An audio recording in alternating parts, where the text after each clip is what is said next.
నమస్తే అమ్మ. నమస్తే అండి. అమ్మ మనకి కొత్త సంవత్సరంలో సింహరాశి వారికి అసలు ఏ విధంగా ఉంటుంది? వీరికి సంబంధించిన పరిహారం అంటూ తెలియచేయండి. తప్పకుండా. ఈ సింహరాశి వాళ్ళకి గ్రహస్థితులు శని భగవానుడు మీనరాశిలో 8వ స్థానంలో, అష్టమ శని ప్రభావం ఉండడం వల్ల వీళ్ళకి కష్టకాలము అని చెప్పాలి. అయితే గురువు మిథునంలోంచి కర్కాటకంలోకి వెడుతూ 11 నుంచి 12లోకి మారుతున్నాడు. రాహు కుంభంలో 7వ స్థానంలో ఉన్నాడు. కేతువు సింహంలోనే ఉంటూ 1వ స్థానంలోకి వచ్చినప్పుడు ఆత్మ పరిశీలన, అహంకార నియంత్రణ మీద ఎక్కువగా కంట్రోలింగ్ ఉంటుంది. తర్వాత సూర్యుడు ఈ మొత్తం మీద కీలకమైన పాత్ర వహిస్తున్నాడు. ఈ రాశిలో వాళ్ళకి అథారిటీ ఇచ్చేది సూర్య భగవానుడు. అయితే మొత్తంగా ఈ రాశి వాళ్ళకి ఏంటంటే గౌరవము, పరీక్ష మాసము, తర్వాత పరీక్షా కాలము, ఆత్మ పరిశీలన, పునర్నిర్మాణము అంటే రీజనరేటివ్ రీకన్స్ట్రక్షన్, అది ఏ అంశంలోనైనా సరే ఇది ఓవరాల్గా ఇచ్చేది. అయితే మరి విద్యార్థులకు ఎలా ఉండబోతోందంటే కనుక జనవరి నుంచి మే వరకు చదువులో స్థిరత్వం ఉంటుంది.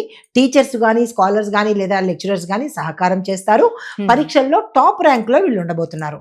అయితే వీళ్ళకి ఏ నెలల్లో బాగుండదంటే జూన్ నుంచి సెప్టెంబర్లో ఏకాగ్రత మిస్ అవుతుంది, కాన్సన్ట్రేషన్ లాస్ అవుతారు.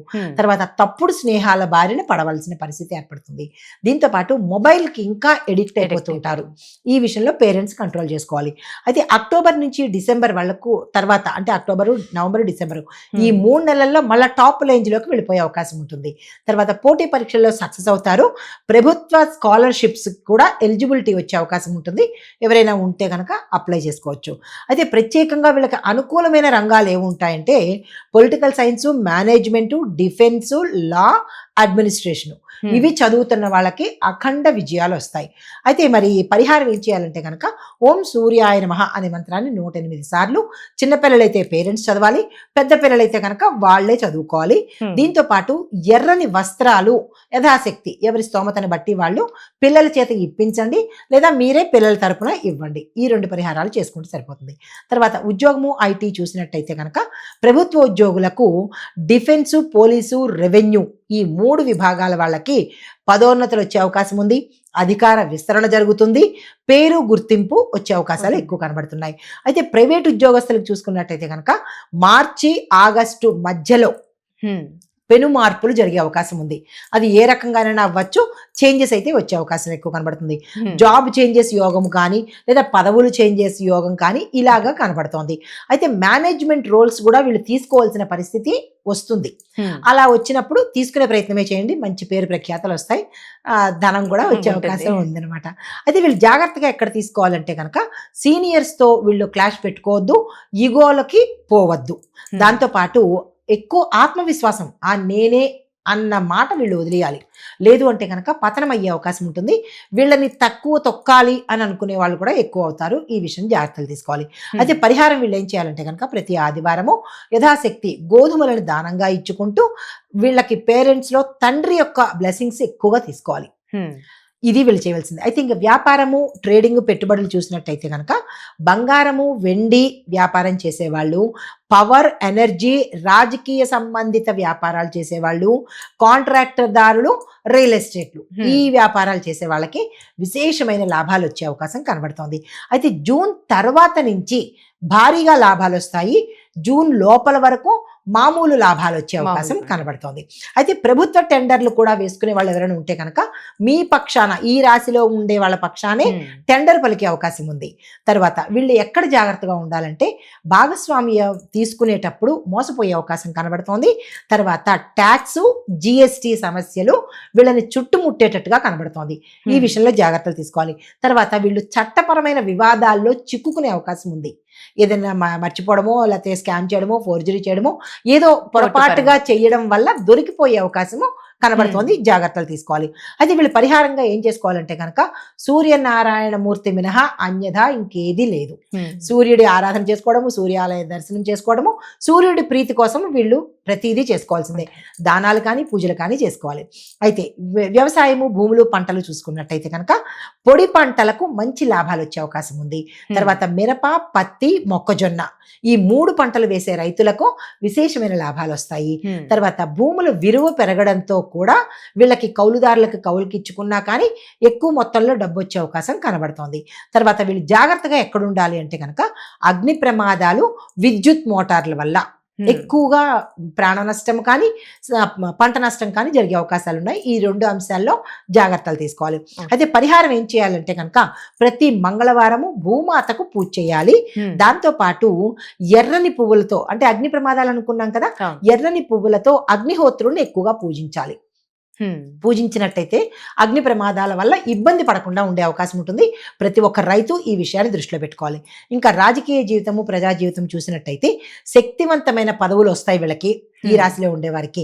తర్వాత ప్రజాదరణ ఉంటుంది, మీడియాలో మంచి ఫేమ్లోకి వెళ్ళిపోతారు. మరి వీళ్ళు జాగ్రత్తగా ఉండవలసిన అంశాలు ఏంటంటే కనుక వీళ్ళ చుట్టుపక్కల వాళ్ళు కానీ, వీళ్ళ అపోనెంట్స్ కానీ, అంటే వీళ్ళ ప్రత్యర్థులు కానీ కుట్రలు పన్ని వీళ్ళని దిగదార్చాలని చూస్తారు. ఆ అంశంలో జాగ్రత్తగా ఉండాలి. వీళ్ళకి నిందారోపణలు వేస్తారు, ఆ విషయంలో జాగ్రత్తగా ఉండాలి. మరీ ముఖ్యంగా వీళ్ళు ఎవరినైతే నమ్ముతారో, తనవారు మిత్రులు అనుకున్న వాళ్ళు ఏదైతే షేర్ చేసుకుంటారో అది ఇబ్బందిగా వాళ్ళు మార్చేటట్టుగా చూస్తారు. కాబట్టి ఎవరిని నమ్మవద్దు. తర్వాత పరిహారంగా ఏం చేయాలంటే కనుక ఆదివారం రోజు వీళ్ళు ఎక్కువగా సూర్యారాధన చేసుకుంటూ సాధ్యమైనన్ని దాన ధర్మాలు చేసుకోవాలి. ఆదివారం రోజే వీళ్ళ స్తోమతను బట్టి ఏదైనా దానం చేసుకోవచ్చు. అయితే ఇంకా కుటుంబము, దాంపత్యము, సంతానము చూసినట్టయితే మొదటి 6 నెలలు భార్యాభర్తల మధ్య విపరీతమైన తగాదాలు వస్తాయి. కొంతమంది విడిపోవడం కానీ, కొంతమంది దూరం అవ్వడం కానీ జరిగే అవకాశాలు ఉన్నాయి. జాగ్రత్తలు తీసుకోవాలి. అయితే పెద్దలతో అభిప్రాయ భేదాలు, ఇంట్లో కుటుంబంలో ఎవరైతే పెద్దలు ఉంటారో వాళ్ళకి వీళ్ళకి గొడవలు జరిగే అవకాశం ఉంది. ఈ 2 అంశాల్లోనూ కుటుంబ సభ్యులు జాగ్రత్తలు తీసుకోవాలి. అయితే జూలై తర్వాత నుంచి వీళ్ళల్లో మంచి ఐక్యత వస్తుంది. ఎవరు తగాదాలు ఆడుకున్నావు అన్నట్టుగా ఉంటారనమాట. అంత సఖ్యత వచ్చేస్తుంది.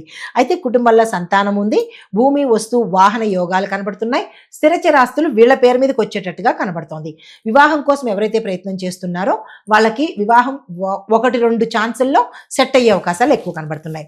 అయితే వీళ్ళకి పరిహారంగా ఏం చేయాలంటే కనుక ప్రతి శుక్రవారము, గురువారము పార్వతీ అమ్మవారిది, లక్ష్మీ అమ్మవారిది, గురు శుక్రులు ఈ పూజలు కనుక అమ్మవారిని పూజ చేసుకుని ప్రసన్నం చేసుకున్నట్టయితే ఈ భార్యాభర్తల మధ్య కానీ, కుటుంబ సభ్యుల మధ్య కానీ గొడవలు రాకుండా ఉండేందుకు అవకాశం ఉంటుంది. ఇంకా ఆరోగ్య స్థితి, ప్రమాద స్థితి చూసినట్టయితే హార్ట్కి సంబంధించిన ఇబ్బందులు కానీ, ఆపరేషన్స్ కానీ జరిగే అవకాశాలు ఎక్కువ కనబడుతున్నాయి. శస్త్రచికిత్సలు. అయితే బీపీ, తలనొప్పి, వెన్నెముక, కళ్ళు, ఈ వీటికి సంబంధించినటువంటి ఇబ్బందులు చాలా ఎక్కువ శాతం కనబడుతున్నాయి. జాగ్రత్తలు తీసుకోవాలి. అయితే ప్రమాద కాలము వీళ్ళకి ఎప్పుడు అంటే ఏప్రిల్, ఆగస్టు. ఈ 2 నెలల్లోనూ, ఏప్రిల్, ఆగస్టు, ఈ 2 నెలల్లో వీళ్ళు చాలా జాగ్రత్తలుగా తీసుకోవాలి. అయితే పరిహారం ఏం చేయాలంటే రోజు 12 సార్లు సూర్యుడికి నమస్కారం చేసుకోవాలి. అది అంటే ఇలా కాదు, సాష్టాంగం చేస్తారు కదా, అట్లాగా 12 సార్లు సూర్య నమస్కారం చేసుకోవాలి. ఆకుపచ్చ ఆహారమే తినాలి. ప్రతి ఆదివారము మాంసం ముట్టరాదు, మద్యం ముట్టుకోకూడదు.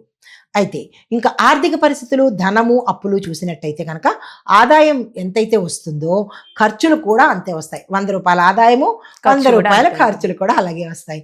అయితే జూలై తర్వాత నుంచి వీళ్ళు అమ్మయ్యా అని ఆర్థికంగా ఊపిరి తీసుకోవడానికి అవకాశం ఉంటుంది. జూన్ వరకు ఇబ్బందులు ఉంటాయి. అయితే పాత అప్పులు కూడా తీర్చేసుకునే అవకాశాలు కూడా జూలై తర్వాత నుంచి గోచరిస్తుంది. అయితే మరి జనవరి నుంచి జూన్ వరకు వీళ్ళకి కోర్టు సంబంధిత ఖర్చులు ఎక్కువ అవుతాయి, హాస్పిటల్కి సంబంధించిన ఖర్చులు ఎక్కువ అవుతాయి. ఈ 2 అంశాలు జాగ్రత్త చూసుకోవాలి. అయితే కుటుంబ అవసరాలకి కూడా ఎక్కువ ఆదాయాన్ని, ఎక్కువ సొమ్ముని ఖర్చు పెట్టవలసిన పరిస్థితి ఏర్పడుతుంది. అయితే మరి పరిహారంగా ఏం చేయాలంటే కనుక గురువారం రోజు పసుపుని, బియ్యాన్ని దానంగా ఇచ్చినట్టయితే కాస్త ఇబ్బందుల నుంచి తొలగే అవకాశం ఉంటుంది.